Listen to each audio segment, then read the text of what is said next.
मुबारक घड़ी है, कल सच धज कर, मेकअप रच कर, खूब जच कर देखो उसका मंच पर आना, किताब संविधान की आंखों से लगाना और फरमाना, मैं शीश को झुकाकर इस किताब को मन में बसाकर ईश्वर की शपथ लेता हूँ, रात ढलने दीजिए, दिल बदलने दीजिए, कल तलक ये बेवफा सितमगरों का बादशाह सब भूल जाएगा, नफरतें उगाएगा। माननीय मंत्री श्रीमती निर्मला सीतारमन जी।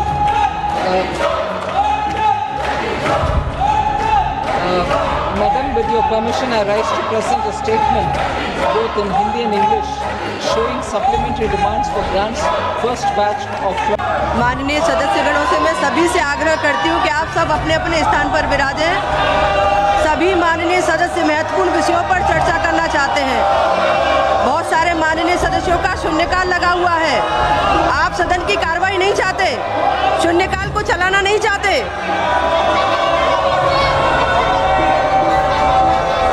आप महत्वपूर्ण मुद्दों पर कोई चर्चा नहीं चाहते। दूरियां बढ़ाएगा, रोज संविधान की धज्जियां उड़ाएगा, मगर जो आज महफिल सजी है यही मांगती है कि हीरो वही है, मुबारक घड़ी है। दोस्तों, आज संसद के अंदर जो नज़ारा देखने को मिला वो भारत के लोकतंत्र के माथे पर एक बड़ा सवाल छोड़ गया है, क्योंकि आज पूरा विपक्ष एक सुर में चिल्ला रहा था, वोट चोर गद्दी छोड़, और सत्ता पक्ष हमेशा की तरह सवालों से भागता हुआ नजर आया। लेकिन कहानी यहीं खत्म नहीं होती। आज टीएमसी की फायर ब्रांड सांसद महुआ मोइत्रा ने ऐसा बयान दिया है जिसे सरकार सुनना ही नहीं चाहती। वो हम आपको दिखाएंगे, लेकिन सबसे पहले ये देखिए संसद के अंदर कैसे पूरा विपक्ष एकजुट होकर सरकार को घेर रहा है। नमस्कार, मैं हूं संस्कृति सेन और आप देख रहे हैं द नवजीवन न्यूज़, जहां सवाल सीधे होते हैं और जवाबों की पोल खुलती है। आज से संसद का सत्र शुरू हुआ, लेकिन जैसे ही कार्यवाही शुरू हुई माहौल गर्मा गया। Congress, TMC, DMK, RJD, SP, आप, पूरा विपक्ष एक मंच पर दिखाई दिया। सदन के अंदर विपक्षी सांसदों ने स्पीकर की कुर्सी के सामने खड़े होकर जोर जोर से नारे लगाए, वोट चोर गद्दी छोड़, लोकतंत्र पर हमला बंद करो, चुनाव चुरागा बंद करो। सरकार ने हमेशा की तरह कहा ये संसद का अपमान है, लेकिन विपक्ष का कहना साफ है, अपमान हमने नहीं, आपने लोकतंत्र का किया है। और अब टीएमसी की सांसद महुआ मोइत्रा ने जो कहा वो हम आपको सुनवाएंगे ही, लेकिन उससे पहले ये देखिए कैसे संसद के अंदर पूरा विपक्ष एक साथ मिलकर वोट चोर गद्दी छोड़ के नारे लगा रहा है। माननीय सदस्यगणों से मैं सभी से आग्रह करती हूं कि आप सब अपने अपने स्थान पर विराजें। सभी माननीय सदस्य महत्वपूर्ण विषयों पर चर्चा करना चाहते हैं। बहुत सारे माननीय सदस्यों का शून्यकाल लगा हुआ है। आप सदन की कार्रवाई नहीं चाहते, शून्यकाल को चलाना नहीं चाहते।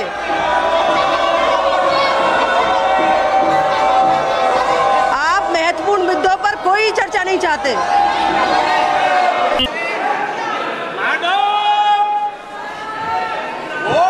ये मेरे कान के देना।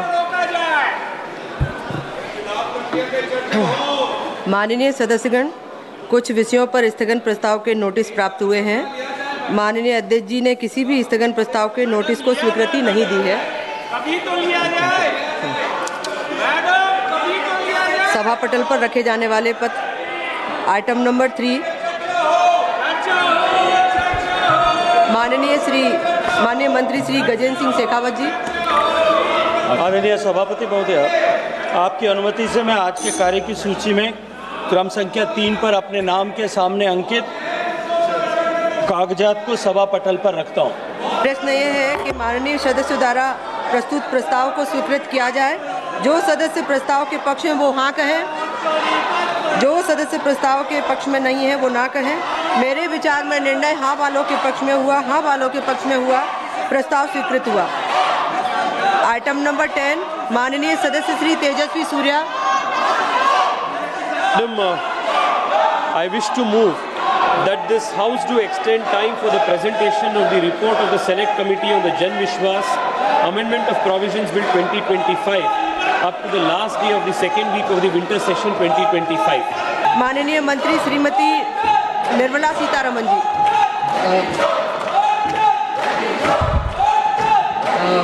Madam, with your permission, I rise to present a statement, both in Hindi and English, showing supplementary demands for grants, first batch of 25-26. Item number 12, माननीय मंत्री श्रीमती निर्मला सीतारमन जी। Madam, with your permission, I rise to move for leave to introduce a bill further to amend the Manipur Goods and Services. किसी कीमत पर अब खत्म नहीं होने पाएगा। आपको बहुत बहुत धन्यवाद। जी धन्यवाद। बैठिए। महुआ मोहित्रा जी। Thank you, Madam Chairperson. Thank you, Madam Chairperson. Just at the onset, I have 18 minutes of allotted time by my party. Honorable Chairperson, sir, Madam, I stand today on behalf of my party, the All India Trinamool Congress, to speak on the 75th anniversary of our Constitution. A Constitution that is not merely a book, but indeed the life and the soul of our nation. Almost 75 years ago to the day, on the 25th of November 1949, Baba Saheb Ambedkar reminded us, we must observe the caution which John Stuart Mill has given to all who are interested in the maintenance of democracy, namely, not to lay their liberties at the foot of even a great man or to trust him with powers which enable him to subvert their institutions. This nation was made by great men and women, but the real challenge before us today is ensuring that no one man should believe he's greater than the nation and that he is above the principles of the Constitution. Today, as I stand to participate in this historic debate, let me start with a short, yet very apt nazm by the poet Dr. Hilal Farid. I trust the truth and the irony in his words will not be lost on anyone. Mubarak ghadi hai, कल सच धज कर, makeup रच कर, खूब जच कर, देखो उसका मंच पर आना, किताब संविधान की आंखों से लगाना और फरमाना, मैं शीश को झुकाकर, इस किताब को मन में बसाकर ईश्वर की शपथ लेता हूँ। रात ढलने दीजिए, दिल बदलने दीजिए, कल तलक ये बेवफा, सितमगरों का बादशाह सब भूल जाएगा, नफरतें उगाएगा, दूरियां बढ़ाएगा, रोज संविधान की धज्जियां उड़ाएगा। मगर जो आज महफिल सजी है, यही मानती है कि हीरो वही है, मुबारक घड़ी है। For the past 10 years, a very large number of people in this country have felt that संविधान खतरे में है. Our constitution is in danger. As responsible public representatives, it is imperative that we actually put this to the test and check if this is just fear-mongering by us, as the ruling party would have us believe, or indeed is the constitution framework imperiled. As Professor Tarun Khaitan explains, there are three broad tests to check if the political executive is constitutionally accountable. Three checks for the country to remain democratic over time. So let's see how our country is faring on these three checks. The first is direct electoral accountability to the people. The second, there is accountability to the judiciary and other fourth branch institutions. And third, there is accountability rendered by the media and civil society as watchdogs of the citizenry at large. The ruling party has the right to influence policies over a large range of matters. You cannot take away that prerogative, but it cannot usurp power in a way that kills constitutional rights for the rest of us. This government, this ruling party, when confronted with this charge, uses only one defense. What about Mrs. Gandhi's emergency? Yes, that was a full frontal attack on democracy. No question about that. But we saw it for what it was. This government's modus operandi has been indirect and creeping, an incremental systemic assault for the past 10 years. The Modi government has consistently sought to erase the distinction between the party and the state by undermining and capturing all the mechanisms that seek executive accountability. It is killing our constitution by 1,000 cuts. I'm going to point out a few of the particularly bloody cuts. In the first test, democracies seek electoral accountability from the political executive. Measures such as electoral manipulation, voter disenfranchisement, biased campaign finance over time give the ruling party an unfair advantage.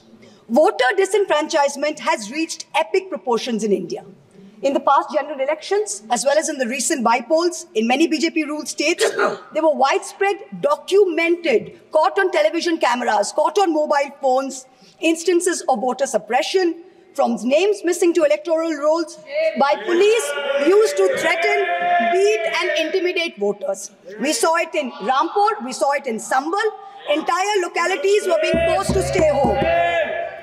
Another aspect is the largely targeted exclusion of a hated minority by a prejudiced majoritarian state, creating a whole section of second-class citizens whose rights are less equal than others.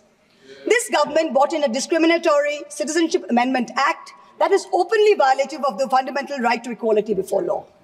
All the BJP state governments are competing with each other in bulldozer justice, demolishing homes, usually of minorities, without due process of law.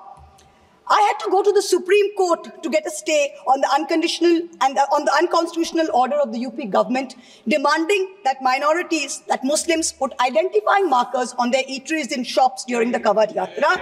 This is blatantly a violative of Article 15. Let us move on to campaign finance now. In 2014, both the BJP and the Congress were held liable for illegally accepting foreign contributions. In response, this government retrospectively amended the Foreign Contribution Regulatory Act, FCRA 2010, to narrow the definition of a foreign company and thereby remove the illegality with retrospective effect.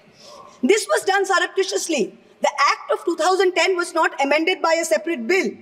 It was done via clauses slipped into the Finance Act 2016 and the Finance Act 2018. The amendments not only legalized foreign funding of political parties, they also created a new funding vehicle called electoral bonds. In 2017-18, the BJP got 97.7% of funds that were legalized by surreptitious changes to the campaign finance laws. When the electoral bond numbers came out earlier this year, we saw that the BJP had between 54 and 57% of the total amount raised in the past 6 years. This kind of unfair advantage for the BJP in campaign finance has created a very skewed playing field for the opposition in recent years. There's no denying this. The use of the government funds to promote BJP and to promote Modi ji's political branding in the run-up to the elections, Modi ji ki guarantee, Modi ji ka parivar, creates a media blitzkrieg that few smaller parties can match. For a free and fair electoral process, a neutral referee is necessary. So in addition to electoral accountability, our constitution lays down a second check of institutional accountability.